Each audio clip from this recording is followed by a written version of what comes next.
Hello everyone, চলো আজকে pudding বানাই। তো ফার্স্ট টাইম আমি ট্রাই করতেছি।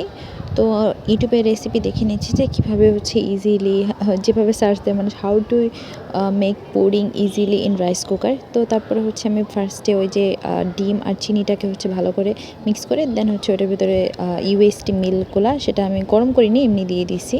তারপর এখানে একটা টিফিন বাটি স্টিলের, ওটার ভিতরে আমি ক্যারামেল বানাতে স্ট্রাগল করতেছিলাম, কিন্তু ওটা ওরকম কালার হচ্ছিল না, কেন না জানি না।